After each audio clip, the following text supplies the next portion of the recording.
আমি কোনো চৰকাৰ বিৰোধী নহয় আমি না কংগ্ৰেছী না আমি বিজেপি আমি হৈছো আহোম আমি চাওকচোন আমাৰ এই অসমখনতে এটা বিশাল পৰিসৰ নিয়াৰবাদ আপোনাৰ 55 লাখ আমি আহোম জনগোষ্ঠী আছো তাত সত্ত্বেও আমি আজি এই পৰ্যায়ত কিয় অৱহেলিত তেওঁলোকে আমাক কিয় আমাৰ প্ৰাপ্যটো প্ৰদান কৰা নাই আমাৰ দুটাই দাবী এটা হৈছে যে একদম খুব সাধাৰণভাৱে আমাক তেওঁলোকে আমাৰ প্ৰাপ্যটো প্ৰদান কৰক অৰ্থাৎ তেওঁলোকে আমাক স্বীকৃতি দিয়ক যে আমি কোন আমাক বাকি অসমৰ মানুহে জানক যে আমি কোন অসমৰ ইতিহাসত অসমৰ বুৰঞ্জীত আহোমসকলৰ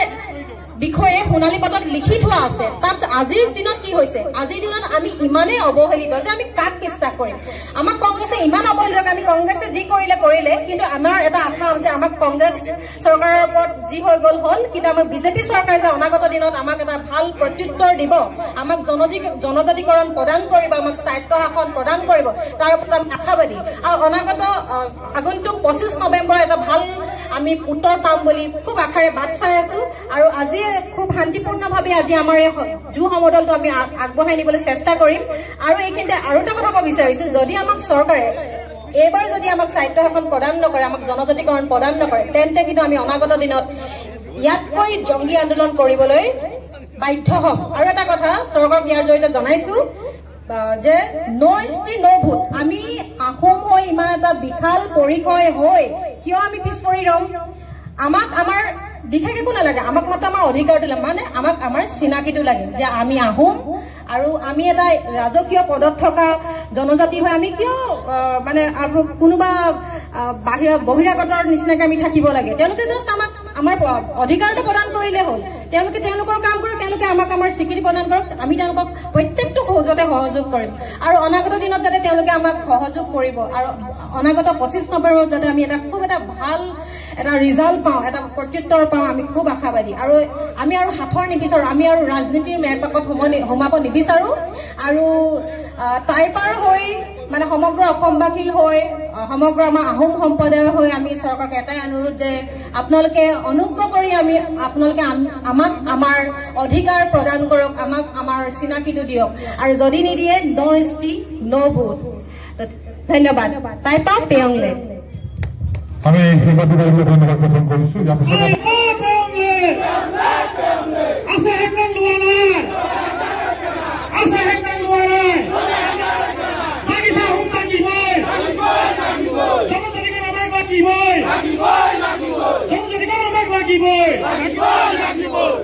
শ্ৰদ্ধাৰ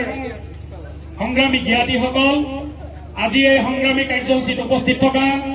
টাইপাৰ কেন্দ্ৰীয় সমিতিৰ সহকাৰী সম্পাদক সুৰজ গগৈ জিলা সমিতিৰ সভাপতি দীপক চেতিয়া কাৰ্যকৰী সভাপতি জয়ন্ত বৰগোহাঁই যুটীয়া সম্পাদকদ্বয় সৌৰভ নেওকা আৰু সত্যজিৎ বৰগোহাঁই টাই আহোম মহিলা পৰিষদৰ কেন্দ্ৰীয় সমিতিৰ উপসভানেত্ৰী পদ্মিনী চেতিয়া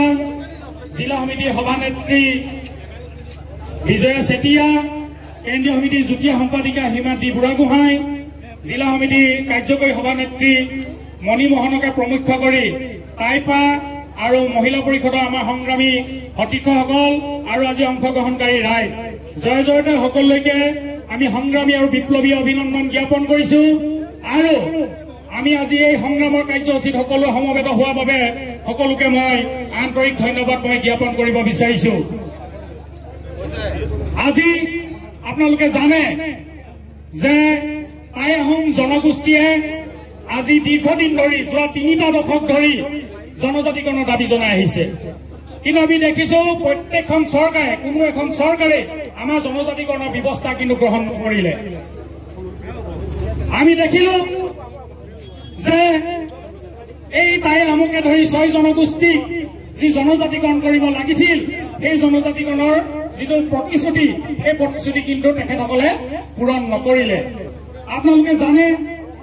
যে আমাৰ ওচৰ চুবুৰীয়া যি বাংলাদেশ এই বাংলাদেশৰ পৰা যি অবাধ প্ৰব্ৰজন হৈছে লাখ লাখ বাংলাদেশী যি অবাধ প্ৰব্ৰজন হৈছে এই অবাধ প্ৰব্ৰজনে অসমীয়া খিলঞ্জীয়া ৰাইজক সংখ্যালঘুত পৰিণত কৰিছে অসমীয়া ৰাইজ আজি অস্তিত্ব সংকটত ভুগিছে গতিকে অসমীয়া ৰাইজ যদি আজি সাংবিধানিকভাৱে ৰাজনৈতিকভাৱে যদি সুৰক্ষিত হ'বলগীয়া হয় তাৰ পৰিত্ৰাণৰ একমাত্ৰ উপায়টো হৈছে টাই আহোমকে ধৰি 6 জনগোষ্ঠীৰ জনজাতিকৰণ গতিকে এই যে লাখ লাখ মানুহ আহি থকাৰ ব্যৱস্থাটো যাতে চলি থাকে যাতে অসম এখন যাতে জনজাতীয় ৰাজ্য নহয়, অসম যাতে 6 জনগোষ্ঠীৰ জনজাতিকৰণৰ যোগেদি অসমখন যাতে খিলঞ্জীয়া ৰাইজৰ হাতত চিৰদিনৰ বাবে নাযায়, সেই পথ ৰুদ্ধ কৰিবৰ কাৰণে বিগত কিন্তু কংগ্ৰেছ চৰকাৰে কিন্তু এটা গজাল মাৰি থৈ গৈছে, কফিনত এটা গজাল মাৰি থৈ গৈছে জাতিটোৰ। আমি দেখিছো শেহতীয়াকৈ আমাৰ জনজাতি কিছু নেতৃত্বই আপত্তি আৰম্ভ কৰিছে 6 জনগোষ্ঠীক জনজাতিকৰণৰ। তেওঁলোকে এটা কথাই কৈছে যে বিগত দিনত কংগ্ৰেছ চৰকাৰে অসম বিধানসভাত এটা প্ৰস্তাৱ গ্ৰহণ কৰিছিল যে বৰ্তমানৰ স্বীকৃত জনজাতিসকলৰ আপত্তি অবিহনে, তেখেতসকলৰ ক্ষতি অবিহনেহে টাইসমূহকে ধৰি 6 জনগোষ্ঠীৰ জনজাতিকৰণ কৰা হ'ব। এনেধৰণৰ প্ৰস্তাৱ কংগ্ৰেছ চৰকাৰে অসম বিধানসভাত ল'লে, যাৰ যোগেদি এই 6 জনগোষ্ঠীৰ জনজাতিকৰণৰ পথটো ৰুদ্ধ হৈ গ'ল। কাৰণ তেওঁলোকে বৰ্তমানৰ স্বীকৃত জনজাতিসকলৰ আপত্তি অবিহনে জনজাতিকৰণৰ প্ৰস্তাৱ তেওঁলোকে ল'লে, কিন্তু কি ধৰণে জনজাতিকৰণ হ'ব তাৰ কিন্তু কোনো পথ তেওঁলোকে বিধানসভাত নেদেখুৱালে, যাৰ বাবে আমাৰ জনজাতিকৰণৰ পথ ৰুদ্ধ হ'ল, আমাক প্ৰতাৰণা কৰিলে। আৰু এই প্ৰতাৰণাৰ বাবে 2014 চনৰ পাছৰ পৰা অসমৰ প্ৰত্যেকটো নিৰ্বাচনত 6 জনগোষ্ঠীয় ৰাইজে কংগ্ৰেছক কিন্তু প্ৰত্যাখ্যান কৰিছে। আমি উৎফুল্লিত হৈছিলো 2014 চনৰ আৰু 2016 চনত কেন্দ্ৰত আৰু অসমত যেতিয়া বিজেপি চৰকাৰ আহিলে, বিজেপি চৰকাৰে আমাক জনজাতিকৰণ কৰিব বুলি আমি উৎফুল্লিত হৈছিলো। 2019 চনত বিজেপি দলে যেতিয়া ৰাজ্যসভাত বিল উত্থাপন কৰিলে, আমি আনন্দ প্ৰকাশ কৰিছিলো, আমি মিঠাই খাইছিলো যে দীঘলীয়া দাবীটো বিজেপি চৰকাৰে তেওঁলোকৰ নিৰ্বাচনী প্ৰতিশ্ৰুতি ৰাখি তেওঁলোকে আমাক জনজাতিকৰণ কৰিব। আৰু এই যিটো ব্যৱস্থা, এই ব্যৱস্থাটো উঠাবৰ কাৰণে চূড়ান্ত প্ৰতিবেদনখন প্ৰকাশ কৰিবৰ বাবে আমাৰ যাতে 6 জনগোষ্ঠী জনজাতিকৰণ সম্ভৱ হয়, অসম বিধানসভাত লোৱা প্ৰস্তাৱটো কেনেধৰণে মোকাবিলা কৰিব পৰা যায় তাৰ বাবে এটা মন্ত্ৰী গোট গঠন কৰিলে। সেই মন্ত্ৰী গোটে ইতিমধ্যে আমাৰ প্ৰতিবেদন পঠোৱাৰ কথা আছিল, কিন্তু প্ৰতিবেদন পঠোৱা নাই। শেহতীয়াকৈ অসমৰ মুখ্যমন্ত্ৰীগৰাকীয়ে আনুষ্ঠানিকভাৱে এটা কথা প্ৰকাশ কৰিছে যে এই 6 জনগোষ্ঠী জনজাতিকৰণৰ ক্ষেত্ৰত এই চূড়ান্ত প্ৰতিবেদনখন, মন্ত্ৰী গোটৰ প্ৰতিবেদনখন 25 নৱেম্বৰত অসম বিধানসভাত আলোচনা কৰিব। আমি আশাৰ বাট চাই আছো, আমি এই মুখ্যমন্ত্ৰীগৰাকীৰ ওপৰত আস্থা প্ৰকাশ কৰিছো, আমি আশাৰ বাট চাই আছো 25 নৱেম্বৰত সুফল আহিব। কিন্তু যদি 25 নৱেম্বৰত সুফল নাহে, তেতিয়াহ'লে আমি কাৰ ওপৰত আস্থা ৰাখিম? আমি কাৰ ওপৰত আস্থা ৰাখিম? কংগ্ৰেছে আমাক প্ৰতাৰণা কৰিলে, আমি কাৰ ওপৰত আস্থা ৰাখিম? আমি নিশ্চয় বিকল্প কথা আমি ভাবিব লাগিব। এই সংগ্ৰাম কোনোবা ৰাজনৈতিক দলৰ বিৰুদ্ধে নহয়, এই সংগ্ৰাম অসম চৰকাৰৰ বিৰুদ্ধেও নহয়, কেন্দ্ৰীয় চৰকাৰৰ বিৰুদ্ধে নহয়, এই সংগ্ৰাম সংশ্লিষ্ট কোনো জনজাতিৰ বিৰুদ্ধে নহয়। এইখন চুকাফাৰ দেশ,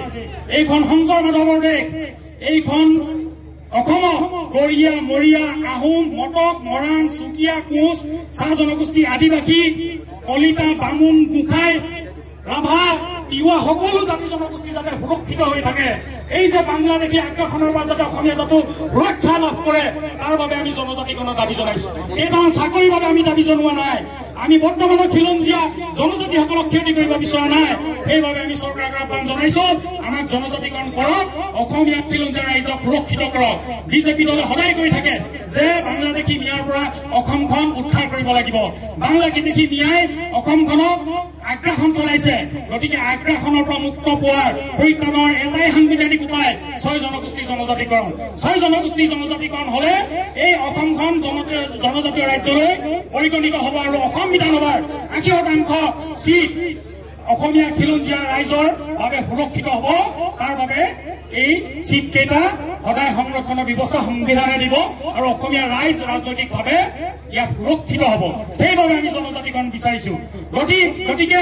কংগ্ৰেছে যি আমাক প্ৰতাৰণা কৰিলে, জনজাতিকৰণৰ পথ ৰুদ্ধ কৰিলে, তাৰ বাবে কংগ্ৰেছে প্ৰতিফল পালে। যদি কংগ্ৰেছৰ দৰে যদি বিজেপিও একেটা পথ অনুসৰণ কৰে, তেতিয়াহ'লে আমি কাৰ ওপৰত আস্থা ৰাখিম? আমি মুখ্যমন্ত্ৰীগৰাকীৰ ওপৰত আস্থা ৰাখিছো। 25 নৱেম্বৰত সুফল আহিব লাগিব